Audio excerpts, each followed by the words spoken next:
know you're always working. Yeah, what else is there to do but work? I feel you. Well, let's try to have some fun. I'm so thrilled to just hang out with you. So let's relax and just have fun with it. I'm just I know you are interviewed a lot, and we're not Mixed Mag or Red Bull or any of those labs, but we love our little vintage house show. And we've been doing it for like 6 years now. Oh, It's hard to fabulous. believe. Yeah, 6 years. I think I talked to Lauren. I was like, how many guests have we seen? We've talked to like 200 people. And so Oh, wow. we got a lot of stories, girl. We got a lot of Wow. stories. I mean, Well, we've I'm got, very honored. It doesn't matter that you're not, I wouldn't have done it if it wasn't you. So well, okay, so y'all heard that. So don't even, you need to call I her don't publicist. do Okay. interviews, unless it was you, but yeah, Don't I'm be glad. asking me any questions. Okay. She's only doing it for me. Thank you. Thank you. Exactly. Thank you. So, well, welcome. Welcome to the Thank Vintage you. House Show. We have had, some times together in the 80s. And I want people to know who you are. And I'm going to, talk a lot about who you are. And the people have already heard that in the intro. But I want to hear it from you. You're from Chicago. You are an international success. You have put Chicago on the map in ways none of my friends have done. So that's why we're all so proud of you and love you and can brag about you because you are ours. You are ours. I don't care what anybody says. You are ours. You belong Well, to I us. mean, yeah, I She's mean, like, kinda. no, it's true. I mean, I always, you know, it was life changing for me. I mean, I was such a kid at that time, and I was, just a little backstory. And I've been talking a lot about this, about my Mhm, roots of how I came into this music. But um, it was, my first musical education was from my parents. My mhm. parents had a vast record collection and they liked to party, child. I grew up on 93rd in Kingston. And Wow. I always tell people I'm from the hood. Like, I know I make it look chic and sophisticated and all of that. And the bitch is black as fucking from the hood. Ooh, So, Southside, 93rd in Kingston, I Cottage love Grove Bus, all of that, Southside. Evergreen Plaza and all of that. Um, That's I great. just really feel that I was really born at a very special time, Mhm. and I don't know, I could have been born at any moment in history, and I just happened to be born at the beginning of house music culture. And I was very, very, very fortunate, and I met you through your brother Carl. Mhm. But as most, my life growing up in the South Side wasn't easy. No. I was to use the language now, I mean, being a trans person, but back then you were just bullied a lot for being different. Mhm. And music was my salvation. Music was what sort of gave me comfort when the world was not having me, especially in the Right. Black and Latin neighborhood. So I was really lucky because, like a lot of people don't remember, a lot of early house music parties were in Catholic high school auditoriums. Of And course. so, I went to Catholic schools because that's what Black people did back then. Would get you a better education, they put you in a Catholic school. And so I went to St. Peter and Paul as a kid, and then when I went to high school, I went to Hales Franciscan, which many people know is an all boys school. Um, I can talk about that now comfortably because I'm very secure with who I am. But in my previous That's good. life, that's where I went. And so, house music was such a big part of that. And, kids would bring tapes to school where someone would heard at the warehouse or in the plant. So it's just sort of, this was my education. It was really from the ground up. It wasn't like I experienced it in a club. I experienced house music taking the train. If kids were dressed a certain way, you knew they were into house music, or like hearing it on the back of the bus going home from school. People had mixed tapes, and people would bring tapes to school and play what someone had bootlegged at the club. So for me, it was really like I was thrust into this music and culture just from by being who I was. So that's my beginning of that. And then I met your brother Carl, and then he introduced me to you. And then I used to do sleepovers at your house, and then used to come home high as hell. And like, Now, just tell that story, right? Because you know well, what? the story was I was in awe of you because you know I had never seen anyone like you before. Like the cat suits and the punk out hair, and what people don't realize is Chicago is such a musical city that there was all this mix of sounds going around, and you had the new wave scene and the punk scene, and you Right. know, but what was so funny to me, the same thing was happening in New York, but in a different way. Yeah. But that's, so you either know if people were house, if they were dressed like they were about to, because jacking used to be called punking out. That's And you right. either like had safety pins and your mohawks, or you were wearing things from like Gianfranco Ferré or Versace. So I always tell Absolutely. people my education in fashion and music came from Southside Chicago. I love it. Let's talk about some of those folks. So you mentioned Carl. There was and Carl's my little brother who absorbed everything. You know, he's a Yeah. musical person and he's a pianist and he's a musician and he was Honey's friend, which is how I met Honey. It's great. Yeah. And John, remember John Jordan? There was John Jordan, who I also met through Carl, the Yeah, shadiest queen on the planet. she. Evil and shady, but funny. Yes. Funny. And actually, you know, I had this illusion about being a model when I was a kid. I mean, I'm really talking like 12, 11, 12, 13 years old. I was so mature for my age. I can't think now if you're like a young Black kid, the freedom that we have, it's mind blowing because I went everywhere on my own. Yeah. But I developed early, as they say. So, um, yeah, I met John, and John introduced me to down Rush Street, and when they had That's right. Parachute and Oak Street, Yes. and Parachute. Parachute and Oak Street, and what was that other, um, Ultimo, and all of these sorts of things. Like, it's so funny because like people think it's also separate. Like even Frankie Knuckles and Larry Levan wanted to go to fashion school, so Hmm. fashion was always a part of this culture. It was never separate. You know, the Izod parties and then the Absolutely. Momo parties, and you know, it was all about people, marginalized people, creating art and beauty from creating safe spaces for Yeah. themselves. Because being queer or different back in this, you got your ass kicked. So That's right. um, it was real. Like it was really real. Like I learned survival skills on the streets of Chicago and in the streets of New York when I transitioned. Right. But like you had to have a tough skin back then because it was like it was really real. So I had to find my tribe, and I found my tribe through this culture. That's why I champion it so much, because house music culture wasn't just about entertainment the way it's been co-opted and colonized and corporatized as it is Right. today, but it was really a community of people, and especially people of color and queer people of color, coming to celebrate and love and find love and dress up, and it was art. It was an artistic movement for me. So that's why Right. it's so important for me to continue this conversation the way that I do. I appreciate that. And you know, one thing you're mentioning, and I want to talk about your clothing line in a minute, but the fashion was a big piece of it. And it's something we don't talk about a lot. Yes. But it was important, you know, and I was surrounded. The reason I was punked out in cat suits and zebra skins and wild hair was because I had gay men who were doing that for me, Yeah. who were teaching me, you know, like Right. make a statement when if you're going to DJ or if you're just going out, you know, make a statement. It's Yeah. important. It's part of who you are. It's how you get your confidence. Yeah. And we made clothes. They made clothes for me. I couldn't sew a button, Right. but it was a big piece of it. And you would get dressed up to go to the warehouse. You would dress up to go out and sweat it off. I mean, it wasn't, I always say what I really appreciate about that time, fashion wasn't about aspiration, it was inspiration. That's You true. know, and so that's why I've always approached fashion. I mean, like for me, like it's so funny working with these big brands now, because I said, Mhm. you guys don't know that most of my fashion education didn't come from a school. I wasn't born into a wealthy family.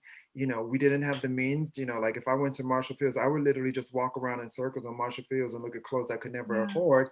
But it was my education. I got to see things up close. I got to see Gaultier up close. I got to see Mhm. Westwood up close. I got to see all of these things up close, Willie Wear up close, Calvin Klein up close. Yes. And so even though I couldn't, you know, my education was really from, you know, the streets of Chicago and Mhm. house music culture in Yeah. so many ways. And also how the music was presented. And you know, I always say, you know, people think I'm being really lofty when I say this, but I say, you know, these were jazz, they were doing jazz, but with just pre-recorded music, Mhm. Mhm. you know, I can feel that. I feel that.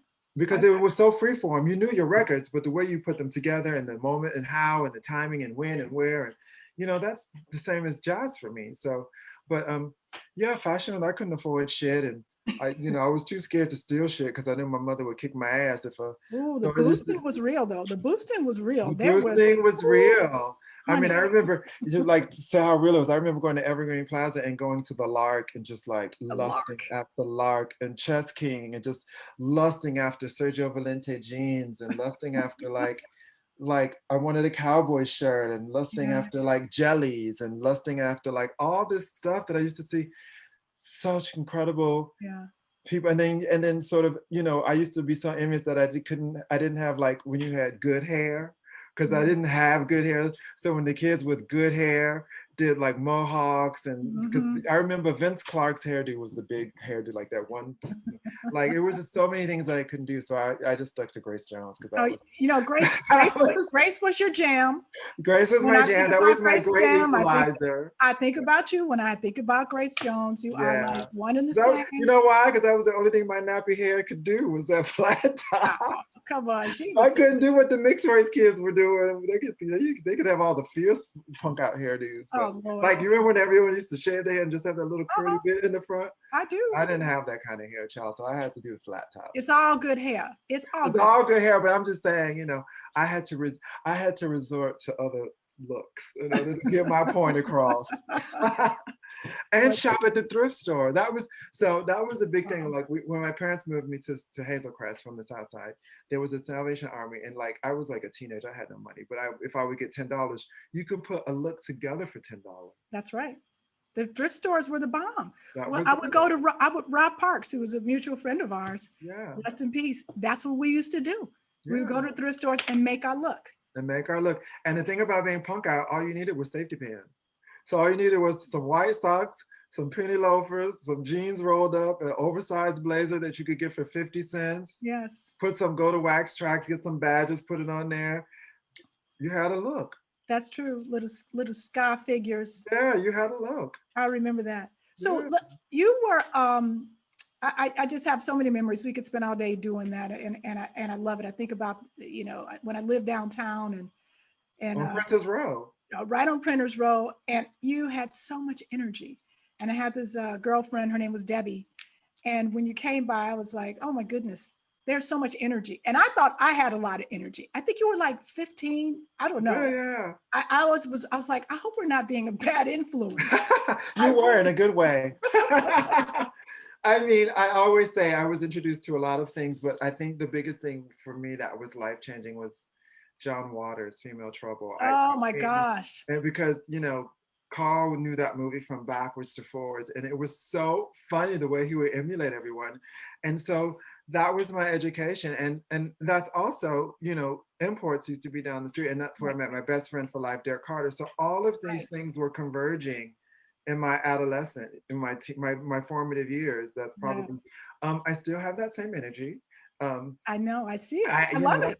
that's, it's just always, my mom just makes fun of me all the time, but like, cause I'm home now visiting and it's like, I can't sit still for 5 minutes. She's like, you've always had that energy. And I was like, well, I just came this way. Well, we have you here in Chicago, so blessings. I know it was a happy accident for us It was a happy that, accident. that you're here, and we for a couple weeks. I think you're leaving soon, but I'll keep your business your business. Yeah. But while you're here, you got to go to some of your old haunts. Yeah. What's changed for you? Like, what do you notice that is different, good or bad? Ooh, Chicago has gotten a facelift, Hans. It looks all nice and clean, and it's more modern. Yeah, But every time I come here, my first port is gramophone records. of course. It's still one of the best indie record stores in the world and one of the few remaining ones in the world. Yeah, And I get stuff there that I don't ever get anywhere else. But it's nice that they have modern conveniences and things like delivery and like, really good food. I mean, back then the food was okay, but Chicago's one of the best culinary amen, cities in the world. And amen. so, coming back here, it's always, no matter where I am in the world, it's always New York is my other home, but this is Yes. really, really, really home for me. That's good. You met, so Derek Carter, I want to spend a couple minutes talking about Derek, who I'd love to have on the show, by the way, Derek, if you're watching.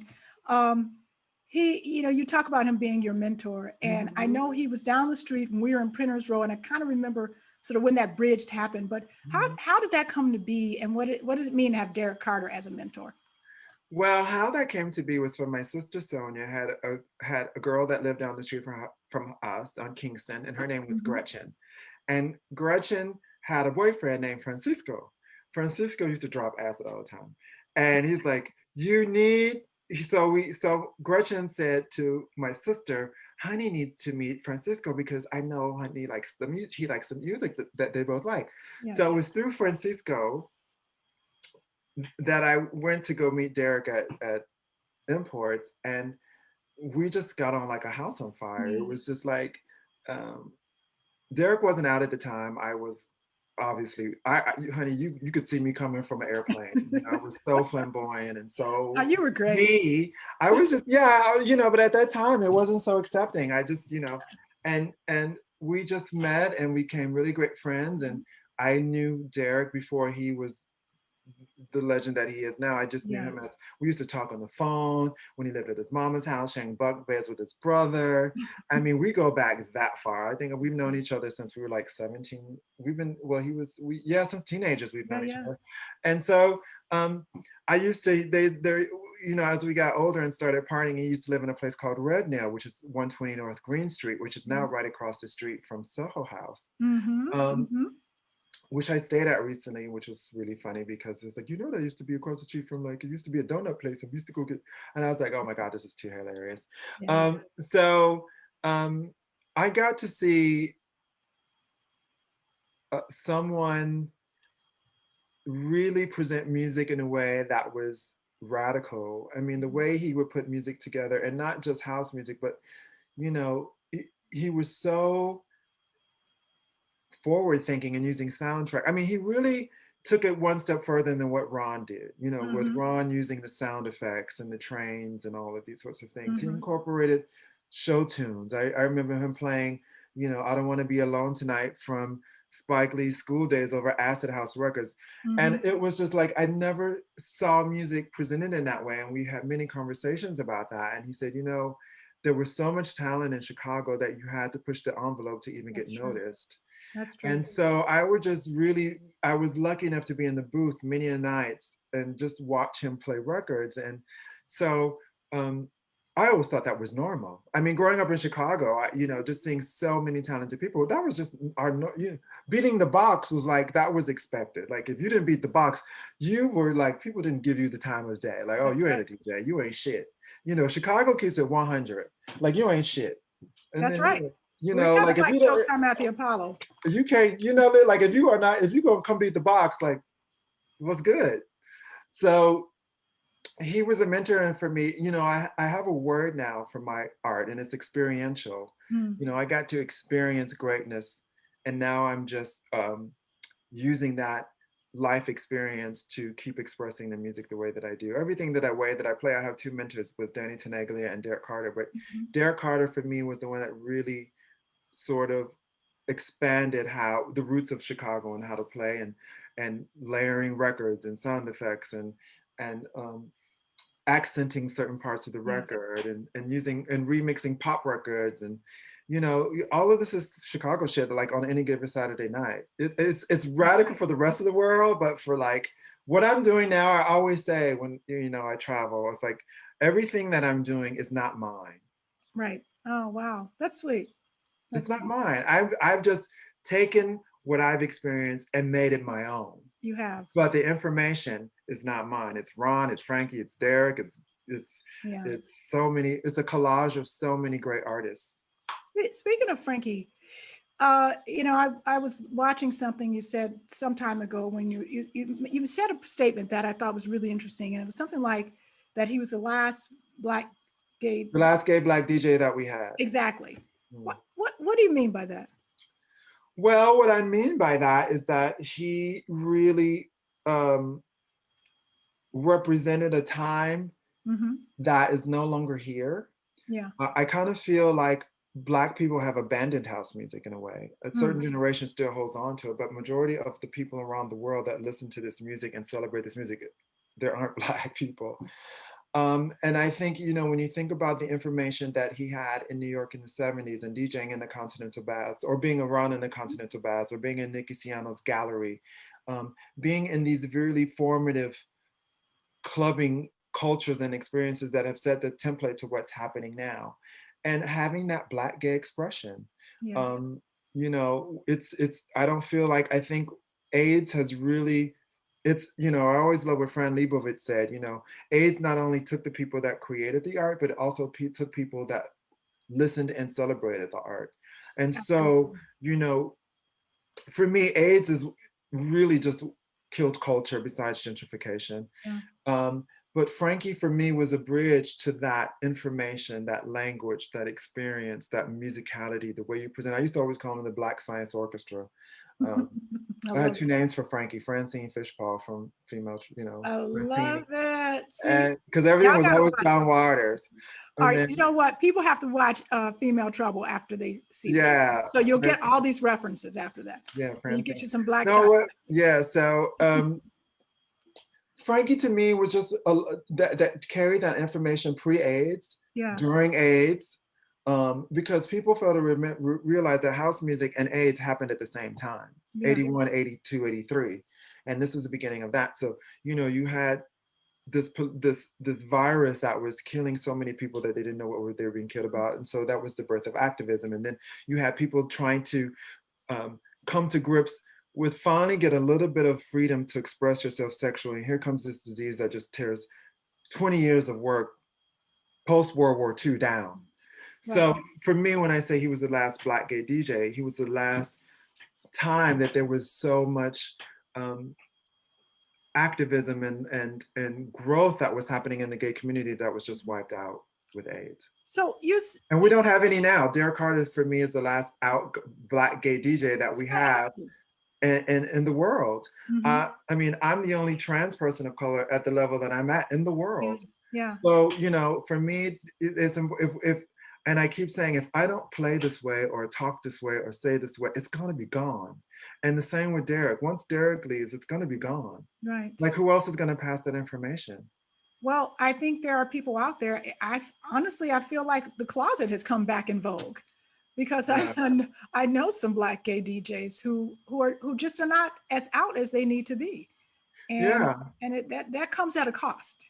Yeah, it comes at cost. And I even remember too, you know, when, you know, we're speaking of our mutual friend Rob, you know, Mhm. when he, you know, I remember that time when it was all about being, you know, thug. Yeah, When the thug came in that's right. vogue, you know, and it was all about that. And She it did was not just, do Thug very well. Come she on. could not, she tried. I'm like, She did not. it is not working for you, honey. Uh-uh. But I remember specifically when there started to be, and I knew it was because of AIDS that there Yes. was this identity backlash against everything that had gone before. And this was happening in white gay culture, the whole muscle culture. They didn't want to Right. look sick and they didn't want to look weak. So it went the opposite way for Black gay men. It was like thug hard. I'm not spreading this disease. You know, people forget that these things affect the music and the Mhm. conversations Mhm. and a lot of that. And so that's what I mean by the last gay Black DJ. I feel you. And you said that black people abandon house music. Yeah, Some people say white people stole it. Which one is it? both are true. How so? Well, they certainly, I don't want to offend any Black people of color, but we're just not taught business. Okay, I feel you. You know, we're not taught how to um, do business, especially when it comes to music. I mean, I'm just learning now how to buy a house. Like, you know, this isn't information. I can only speak from my experience. You know, my growing up, my parents like get a good job with benefits. Hmm. That was the goal if you were, you know, but I understand coming Right. from post World War II and the racism of the 60s and the 70s and how hard it was for Black people and just Hmm. not having access to how to be abundant. Right. Um, so I think, you know, when hip hop came along and that whole, you know, I think it was a generational change. And then Hmm. house music started to become something that white people listen to. So I think not Hmm. only was it colonized, but it also became so distant to Black people that they didn't even think it came from Black culture anymore. So I think it was not just one or the other, but both. That's crazy. It's kind of similar. We don't talk about this either, but blues went through a similar Yeah, trajectory yeah, where if you go to listen to blues, you're often listening to all white blues artists. yeah. How the hell did that happen? How did that happen? And also, you know, and this is no disrespect to anyone, but and as much as I cherish the Paradise Garage and the warehouse and the power plant, Hmm.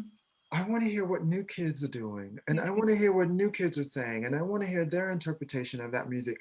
These places are closed, these DJs are dead, that time is gone. Hmm. And I think, you know, I don't live in the past in a nostalgic way. I live in it in a way from I take creatively from that and how Hmm. can I move that forward to today?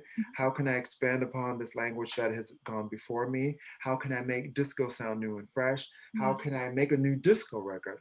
Why does it have to be something that Salso did? Why does it have to be something that West did? I can't improve upon something that was 100% perfect the first time and Hmm. its imperfection. I Hmm. can't do that. I can't, no one, there's nowhere in the world that someone can make a record like Go Bang Now. No, They're no, just, you know, or Billy Who, or Thousand Finger Man. You no. know, you're talking pre-digital, you're talking musicians, you're talking culture and singers and having, um,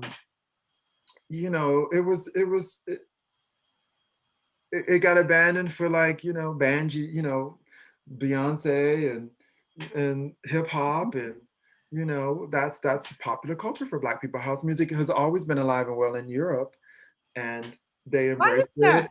I don't get it. Well, I don't want to read people, but colonizers, Yeah. who colonized America, who colonized this country, Hmm. but you can't be mad at someone for taking something and Right. running with it. And so it went to the UK. They saw this, they celebrated it. They were the first ones to bring over a lot of Black artists who had never left Chicago. Right. A lot of this was a lot of, so it's multi-layered. Hmm. It's not one stole and one abandoned. It's just the evolution of what happened in the music and the culture. So I feel you. And what do we do about that? And I know what you're doing about it. And I think everyone applauds you and when we lift you up and like want to say yes, that is the path. What are other people's paths? Like, and everyone's got to figure that out for themselves. But what do we Right. see? What are we missing? I just think visibility and exposure to those Yeah. stories, and that's what I try to do in my work, and like bringing people like you or doing things, and like Craig Loftus is still around. Hmm. I think it's exposing these people. Even like I posted about Mark Farina yesterday, and like a lot of people may not know how great of a DJ. There were so Yeah. many people. So I think as long as I have this platform and visibility, I'm going to try is put a spotlight on as many people. I talk a lot about. Everyone always talks about the power plant and the warehouse. No one talks about CODs. No one talks about cheats. No one That's talks true. about Windy City. No one talks about Bijou 1 and 2. No one talks about We just um, about that.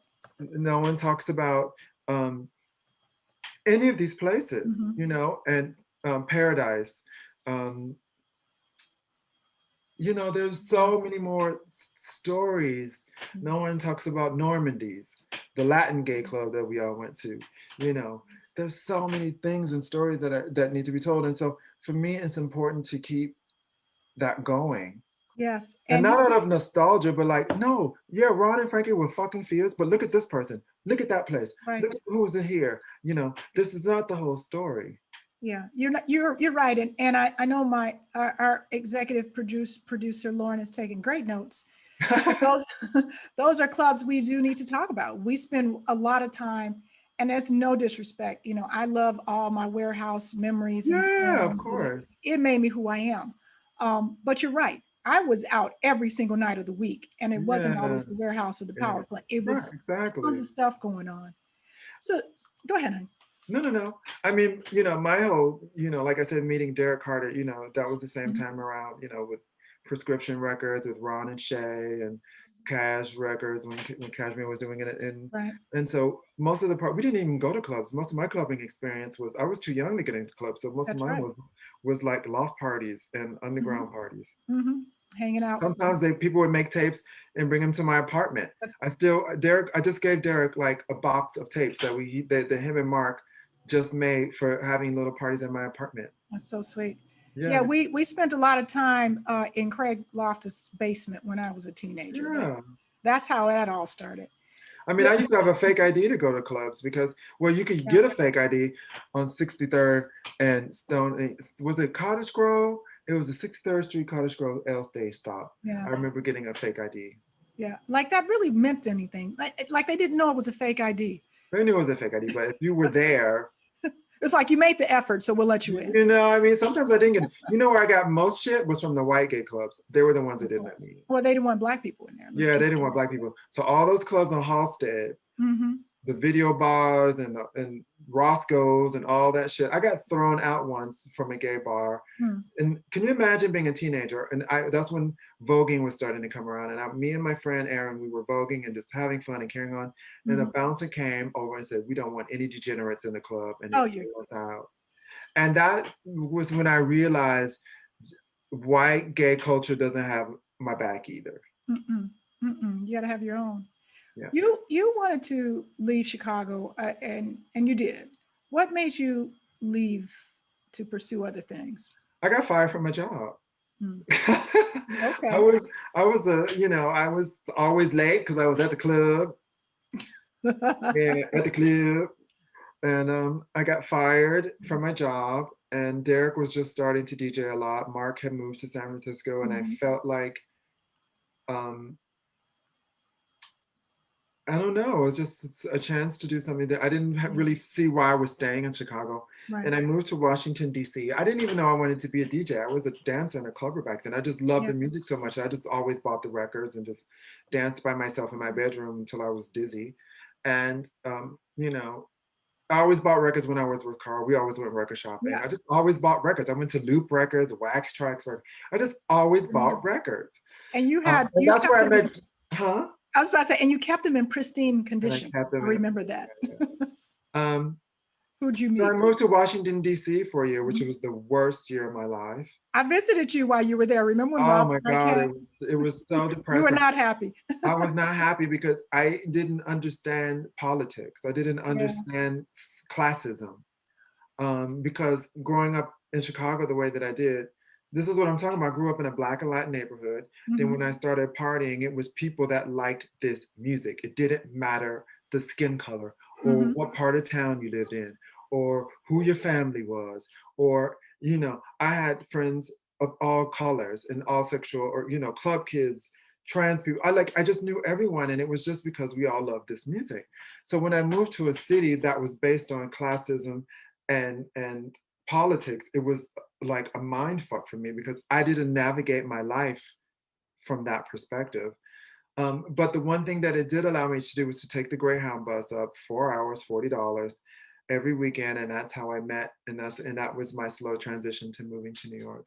And I moved to New York with $300 in my pocket. Wow. And slept on my friend Gant Johnson's floor. Oh Lord. There's stories, honey. It's not all like as my mother says, you may see my glory, but you don't know my story. Hey, listen, there is never an overnight sensation. Nothing's overnight. No, mine took like 30 years, but you were great. So you got to New York. When did you start? When did you get the bug to DJ? How did that happen? I got the bug to DJ because music wasn't being presented in New York the way it was in Chicago. Like I go back to the conversation, Chicago was such a musical city and all sort of scenes bled into each other. And as a house music DJ, like I remember, it was so, what people don't realize, it wasn't 4/4 all night. I remember hearing, "Oh, Mickey, You're So Fine," that was a house record. Then Planet Claire was a house record. Gino Social Remember was a house record. Problems d'Amour was a house record, so my education wasn't limited by genres. It was limited. It was expressed in if it rocked the party and if it felt.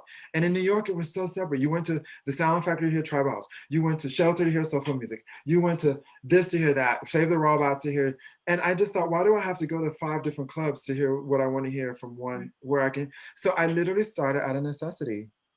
Just playing. I had all the records. I said, I got all these fucking records. So I just started playing. And I was horrible at first. I learned so it was doubly hard for me. So when all these people now talk about how hard it is to be a DJ, try transitioning and also DJing at the same time. Try buying records and hormone therapy at the same time. Try having to find money for surgery and buying records and gear and a computer and turntables and needles and slip mats, and try that. What don't kill you makes you stronger. I did a lot of boosting in that time. I stole a lot of shit. I'm surprised I never got caught, but I'm not that innocent. Yes, you are. Yes, you are. No, So but it was, I loved it so much that I wanted to be a part of the conversation. So I did what I had to do, but also trying to, you know, deal with your gender identity at the same time and your sexuality. It was, you know, those, I don't really look back on those years fondly because it was hard. It was hard being misunderstood by gay culture, and it was hard being misunderstood by straight people. So you're like, you're really having to figure out and navigate the world as a human being when you don't belong anywhere. it's hard to find your tribe. It was, I mean, I found my tribe in the Mhm, girls in New York when I started, like most trans women, I did drag art for many years and I found my mhm. community in that way. And luckily, I had great taste in music. So instead of doing sex work, I was able to do bar gigs and That's just right. start DJing around the city. And so I would just make tapes and I just developed my skill set. I would listen to Derek tapes. I would hang out in the booth with Danny and just, I really learned in real time Mhm. how to not only be a DJ, but how to be an entertainer and an artist. Yeah. You were in a movie back in the 90s, weren't Yeah, you? who cares? Yeah, Wixstar. The reason I'm asking is that I remember it, but I couldn't remember it. So Yeah, yeah, yeah. it made But a you small know, impression for you, I see. you know, these new kids now that they don't, you know, they're not a success with the first record or how come I was just like, y'all ain't got, you know, when especially when men say how hard it is, I'm like, you know, yeah, okay, whatever. Anyway, Yeah, next. anyway, like y'all, yeah, next. So I'm going to skip a little bit ahead, but we can take it as slow as you want. And there's my dog. Cue the dog. Um, you went, you did a massive leap into an international scene, and that took you touring, that took you to many different places. What was the linchpin that made that happen? And I know some of it was about your producing. So if you want to talk about that, that'd be great. Um, you know, the funny thing is, I thought doing one thing would lead to that thing, but it was, you know, Derek always said, just keep working. I think it was just a body of work. It wasn't one specific thing, you know, it was, um, I was lucky enough to, you know, when I moved to New York and like I said, started doing drag art gave me a lot of access to promoters. And New York at that time, you know, there were a lot of people visiting from France and Germany. And so, you know, I would put my thing back then was to perform, DJ, and then do a show. So that was my gimmick. You know, I would go out and lip sync to the house records that I was playing and then go back and play. That was my, no one was sort of doing that at the time. That's So right. um the first couple of times I was just invited to Paris and Germany by friends that saw Mm-hmm. me. And then when I, you know, and you know, I slept on many floors and flew couch many times. And this is before the subway had elevators and handicap elevators and carrying those big metal crates up and Oh, downstairs. And Lord. yeah, I mean, it was, you know, so I think I was lucky that I had friends that would bring me over, but I always made music and I tried to do it as much as possible. But I think if anything in the last 10 years that has really changed something for me, it was the Boiler Room that I did 3 years ago. Okay. That now has 7 million views, I know. I um, seen it. which is insane. I was like, "Pff, are you kidding me?" The Yeah. first time I saw it, I went back to it and I'm just like, oh my God. Yeah, but I How did think, that feel? well, you know, it's a funny story about that thing. You know, so talking about, I thought if I was on the cover of this magazine, that would get me there. I thought if Yeah. I DJ'd at this club, that would get me there. I thought if I had a record out on this label, that would get me there. Um, and I realized that you never know when your moment is going to come. I didn't know my moment was going to come that day. Had been in Australia for 2 weeks. I didn't have a really great tour. It was the last gig of my tour. the, I got off the plane. There was no one to pick me up. I literally only had 45 minutes before I had to get to the hotel and get to the stage. And the car literally dropped me off at I had 5 minutes to go to the bathroom at the hotel. And then, so I was dealing with all of this adrenaline of being angry. And then I get there and I was just thrust into you know, it was so many people, but I could only see what was around me. And Yeah. I was just dealing with logistical stuff like, you know, is the mix okay? Like, well, and then I just felt like everybody showed up that day. Ron showed up, Frankie showed up, Derek showed up, Danny showed up. Like everything that I love, because I had an hour Mhm. to tell a story. Mhm. And how could I tell this story in an hour? So I started off with R&B, Stevie Wonder. That's where this music comes from. And Mhm. then I went into Go Bang because that's New York, Arthur Russell. Then I went to, so it was like I was just putting all these narratives in my mind of everything that I was learned and taught and put that in that hour. And when I left, I just thought like, okay, well, it's done. I had no idea that 3 years later that people would still be talking about that. And I had no idea that that 1 hour would change people's perception of who I am as a DJ. Because for Mhm. me, I didn't even think I played that great. I've had much better sets for me, as far as, technically. Mhm. Um, Yeah. Well, so you're you not. never know. You I never love that know. story. Let me ask you a question about it. Did you go in with a set in mind, or did you No. feel it when you got there? I put my set together on the plane. Yeah. I just chose a bunch of records that I thought would work. Yeah. And you say, I'm gonna pick 10 of these. Yeah. I love it. I love it. And you can't prepare for that. No, I don't There's think no so. way you can prepare. There's no way to prepare. There's no way. I Right. didn't know what I was walking into. No. All I knew was that I trusted myself enough. Good. And the whole thing that I just kept thinking about is like, please don't let me fuck up a mix because I do not need, because women get it harder technically than men do. Yeah, of When course men they fucks do. up, and oh, it's rock star. Oh. But if we do it, it's like we can't DJ. So the whole thing was is like I just wanted to make sure I didn't fuck up because you're Yeah. talking about being outside. The acoustics aren't that great. Speakers are on the floor. Like I'm having to Yeah. navigate a video in my face. And people everywhere, they're People like, are, so it's not like the most comfortable no. environment to do your work, but everyone showed up that day. Yep, you got it right the first time. Yeah. Well, See, no, there were millions of times before that first what I time. mean is the time where it needed to count. The time where it needed to count, a bitch had put in the hours. See, you that's right. That's yeah, it's I put in the opportunity. hours. But the hours started from when I heard my first salsa record when I was Of course it did. 12. That's when the hours started. That's right. I love it. Oh, what a great story. You got to Mhm. write a book, honey. I know my mother keeps telling me to do that, but I'm still alive Yeah. yet. Let me like get through this first. Let me get through this one, and then let me get through life before I put it down on paper. Write your memoirs. Yeah. Let's talk about touring a little bit, just a little bit, because I Oh, think it's it's. horrible. I just was going to ask you: do you love it? Do you hate it? What do you like I about it? love DJing. I hate touring. Okay. One of the great things about the pandemic is that I was allowed to rest. I learned a new skill. I learned how to cook vegan food. Um, I got to really do something else. So when we talk about my fashion line, I got to be creative in another arena.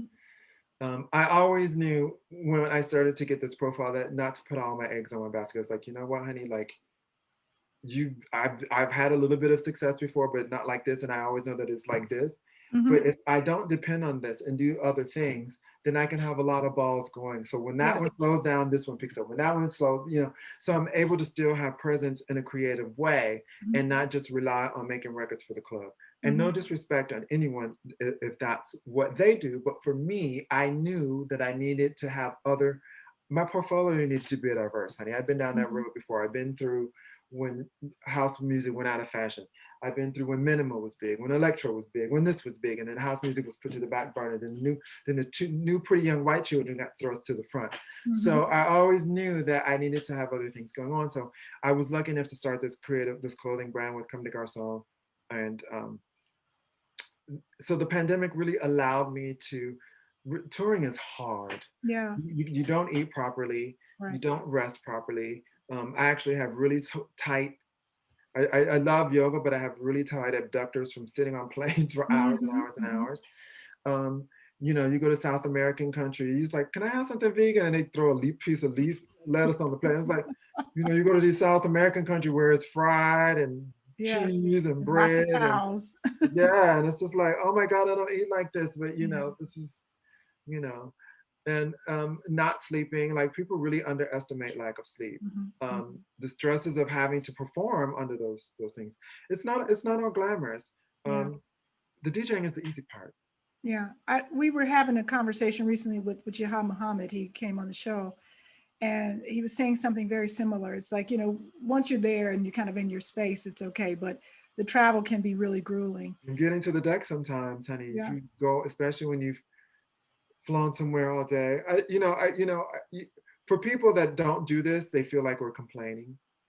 And I always say, if you haven't done it yourself, then you shouldn't judge what it's that's really right. like. That's right. That's right. Because yes, you see the name and lights and you see the Mhm. applause but you don't see you don't see the man behind the curtain. Right. And having to fly somewhere for 9 hours and then do a 3-hour car drive in the middle of somewhere and then have to go DJ and then have to go to sleep for 2 hours and then get back in the car to go to do the next gig. Right. It can be really rough. So Yeah. like I said, the DJing part is not the hard part. I get paid to tour, not DJ. Yeah. I hear you. I hear you. That's hard. Well, I'm Mhm. glad you're still doing it. I think it's what the world needs, and I know it's a bit of a sacrifice, but we're all glad you're out there. Hell, I'm just glad I got a job. Well, this is helpful. I live in gratitude, honey. If all I have to do is sit on an airplane, I mean, You, there are some discomforts, but I'm you just know, you're very you are a black person from the South Side, because Black people from the South Side are like multiple streams of income. yeah, Like, let's keep it real. This is yeah. our government job. This is a government job. Yeah, child.